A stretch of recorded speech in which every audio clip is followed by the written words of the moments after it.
Hello everyone. आज एक बार फिर से आप लोगों का बहुत बहुत स्वागत है। आप देख रहे हैं स्वास्थ्य बायोलॉजी क्लासेस और मैं अमरजीत।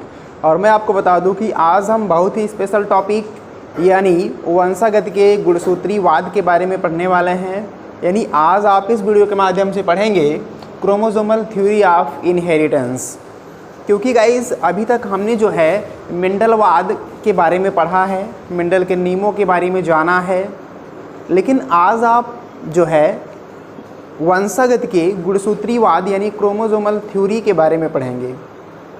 अर्थात अभी तक हम यह जानते हैं कि मेंडल के नियमों के अनुसार जो आनुवंशिक लक्षण हैं वह एक पीढ़ी से दूसरी पीढ़ी में जाते हैं, और लक्षणों को एक पीढ़ी से दूसरी पीढ़ी में कौन ले जाता है? मेंडल ने बताया कि वह फैक्टर्स होते हैं, कारक होते हैं। अर्थात मेंडल के अनुसार जो आनुवंशिक लक्षण होते हैं वह एक पीढ़ी से दूसरी पीढ़ी में जो है कारकों के द्वारा जाते हैं, फैक्टर्स के द्वारा पहुंचाए जाते हैं। लेकिन आज हम पढ़ेंगे कि जो आनुवंशिक लक्षण है वह कारकों के द्वारा नहीं बल्कि गुणसूत्रों के द्वारा एक पीढ़ी से दूसरी पीढ़ी में पहुंचाए जाते हैं। सो गाइस बहुत ही इंटरेस्टिंग टॉपिक है जिसके बारे में आज आप डिस्कस करने वाले हैं, तो बने रहेंगे वीडियो के लास्ट तक। तो चलिए हम बिना देर की शुरू करते हैं और जानते हैं कि जो क्रोमोसोमल थ्योरी ऑफ इनहेरिटेंस है, गुणसूत्रीवाद है, वह किसने कब और कैसे प्रस्तुत किया। सो गाइस गुणसूत्रीवाद का प्रारंभ जो है 1902 ईस्वी में सटन एवं बॉवेरी नामक वैज्ञानिकों के द्वारा किया गया। दो वैज्ञानिक थे जिनका नाम था सटन एवं बॉवेरी। इन्होंने गुणसूत्रों के अध्ययन के दौरान ही कुछ ऐसी घटनाओं के बारे में देखा जो कि गुणसूत्र और मेंडल के कारकों के मध्य बिल्कुल समानता प्रदर्शित कर रहा था।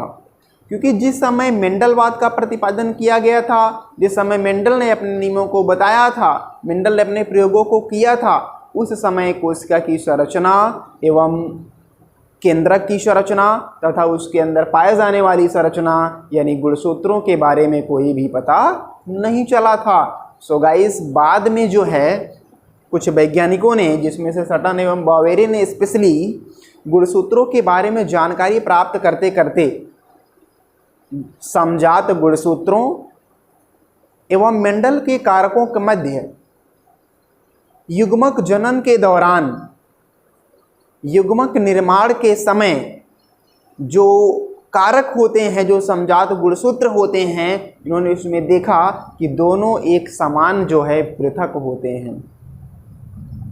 यानी जो है गुणसूत्रों के अध्ययन जब सटन एवं बॉवेरी ने मेंडल के नियमों के बारे में विस्तृत रूप से जानना चाहा, तो जानते जानते इन्होंने यह देखा कि मेंडल के जो कारक हैं ठीक उसी तरह से पृथक होते हैं युग्मक जनन के दौरान जैसा कि समजात गुणसूत्र युग्मक जनन के दौरान एक दूसरे से पृथक होते हैं।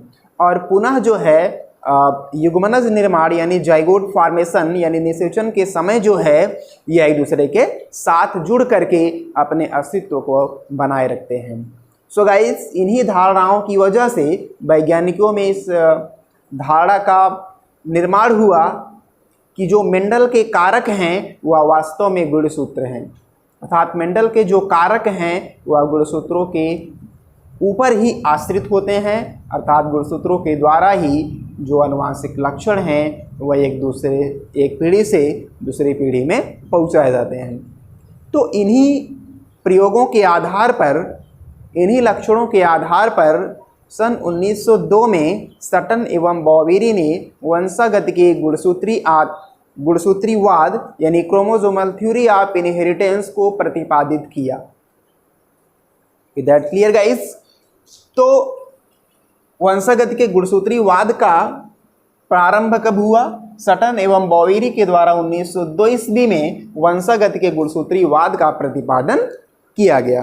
Clear guys? तो वंशागत के गुणसूत्रीवाद का प्रतिपादन कब हुआ?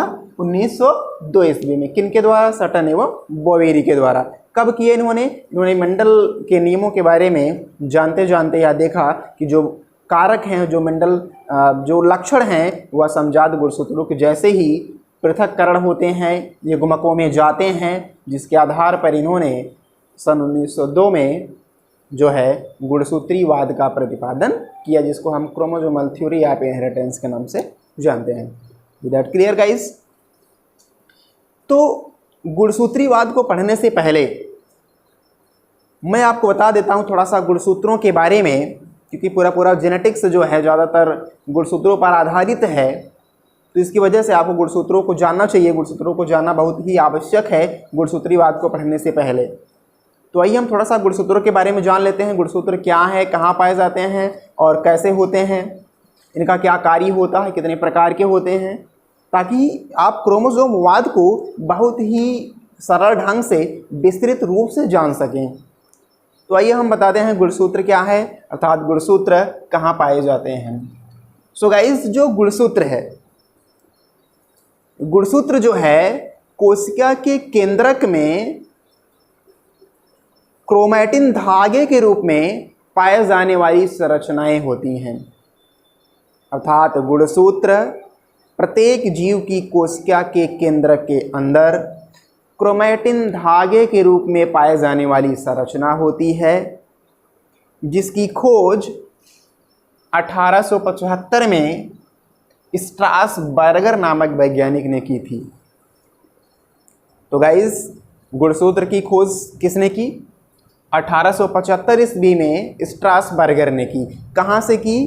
कोशिका के केंद्रक में क्रोमैटिन धागे के रूप में पाए जाने वाली संरचना से की। और वाल्डेयर ने क्या कहा? इसी संरचना को इन्होंने गुणसूत्रों का नाम दिया, क्योंकि मैंने आपको बताया कि जो गुणसूत्र है वह कोशिका के केंद्रक में क्रोमैटिन धागे के रूप में पाई जाती है। और इन्हीं धागे को वाल्डेयर ने 1888 में गुणसूत्रों का नाम दिया। वाल्डेयर ने बताया कि जो संरचनाएं केंद्रक के अंदर क्रोमैटिन धागे के रूप में पाई जाती हैं, वास्तव में वह क्या हैं? गुणसूत्र हैं। ठीक, तो 1875 में स्ट्रासबर्गर ने गुणसूत्रों की खोज की। कहाँ से? कोशिका के अंदर से क्रोमैटिन धागे के रूप में। और उसी क्रोमैटिन धागे को वाल्डेयर ने 1888 में किसका नाम दिया? गुणसूत्रों का नाम दिया। Clear guys?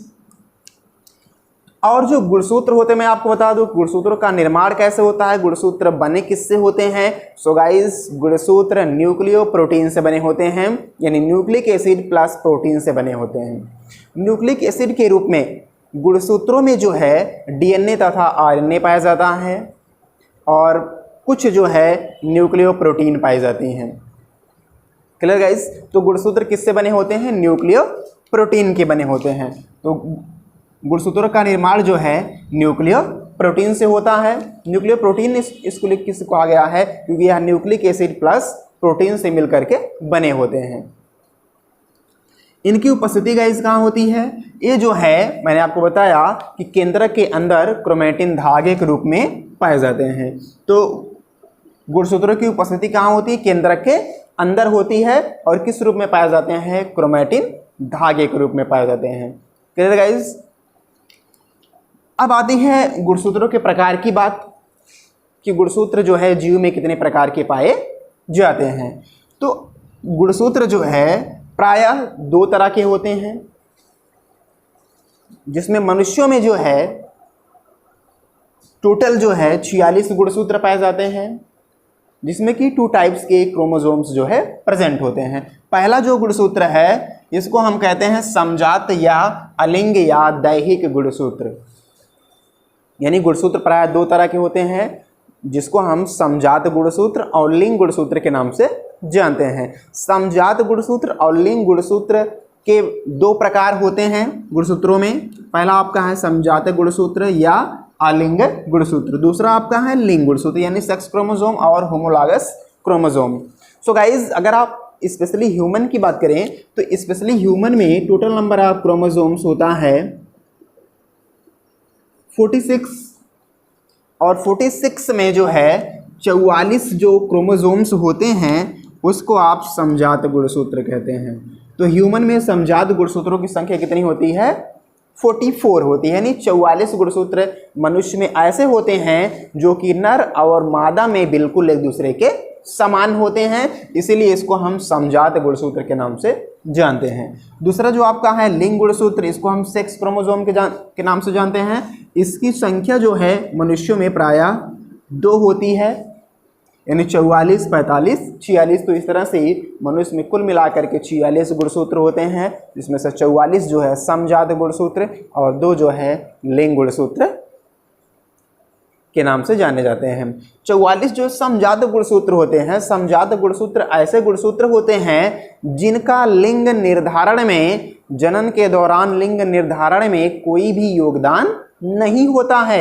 ये गुणसूत्र जो है नर तथा मादा में एक समान पाए जाते हैं। तो ऐसे गुणसूत्र जो नर तथा मादा में एक समान हो, लिंग निर्धारण में उनका कोई योगदान ना हो, समजात गुणसूत्र या अलिंग गुणसूत्र के नाम से जाने जाते हैं। बात आती है ह्यूमन बींग्स में इनकी संख्या कितनी होती है। तो ह्यूमन बींग्स में इनकी संख्या टोटल होती है 44 यानी 44। तो मानव में 44 गुणसूत्र ऐसे होते हैं जो नर तथा मादा में बिल्कुल एक दूसरे के समान होते हैं। क्लियर। और 2 गुणसूत्र ऐसे होते हैं जो नर एवं मादा में भिन्नता उत्पन्न करते हैं, जो कि लिंग निर्धारण में विशेष योगदान देते हैं, और इसी को हम लिंग गुणसूत्र या सेक्स क्रोमोसोम के नाम से जानते हैं। तो सेक्स क्रोमोसोम या लिंग गुणसूत्र ऐसे गुणसूत्र होते हैं जो कि लिंग निर्धारण की प्रक्रिया में मुख्य रूप से भाग लेते हैं, अर्थात जिनके द्वारा मानव में लिंग निर्धारण किया जाता है, लिंग गुणसूत्र के नाम से जानते हैं। तो लिंग गुणसूत्र नर एवं मादा में डिफरेंट होते हैं। नर में इसको हम, यानी मेल में जो है इसको हम XY से रिप्रेजेंट करते हैं, और फीमेल में इसको हम XX से रिप्रेजेंट करते हैं। किसको? सेक्स क्रोमोसोम से। Clear guys. यह हो गया गुणसूत्रों के प्रकार के बारे में। आगे हम बढ़ते हैं, गुणसूत्रों का क्या कार्य होता है। तो गुणसूत्र जो है अनुवांशिक वाहक होते हैं। गुणसूत्रों का क्या कार्य होता है? गुणसूत्र जो है अनुवांशिक वाहक होते हैं, अर्थात इनके द्वारा ही जो अनुवांशिक लक्षण हैं वह एक पीढ़ी से दूसरी पीढ़ी में ले जाए जाते हैं। हालांकि जो एक पीढ़ी से दूसरी पीढ़ी में लक्षण ले जाए जाते हैं वह जीन के द्वारा ले जाए जाते हैं, बट जीन जो है गुणसूत्रों पर पाए जाते हैं, जिसकी वजह से गुणसूत्र को हम अनुवांशिक वाहक कहते हैं। सो गाइस, यह हुआ आपका वंशागति का गुणसूत्र सिद्धांत, जिसको प्रस्तुत किया था सटन एवं बॉवेरी ने। इनके अनुसार जो है, जो गुणसूत्र है, मेंडल ने बताया था कि जो कारक है वह युग्मक जनन के दौरान जो है बढ़ करके, युग्मक जनन के दौरान विभाजित होकर के युग्मकों में चला जाता है। लेकिन सटन एवं बॉवेरी ने बताया कि जब युग्मक जनन होता है तो समजात गुणसूत्र भी एक दूसरे से पृथक हो जाते हैं, और उसी के साथ साथ जो है कारक जो हैं एक पीढ़ी से दूसरी पीढ़ी में चले जाते हैं। Clear guys. तो आज के वीडियो में बस इतना, क्योंकि अभी आपने जाना है क्रोमोसोमल थ्योरी ऑफ इनहेरिटेंस के बारे में। मिलते हैं नेक्स्ट वीडियो में नए टॉपिक के साथ। तब तक आप देखते रहिए लगातार स्वास्थ्य बायोलॉजी क्लासेस।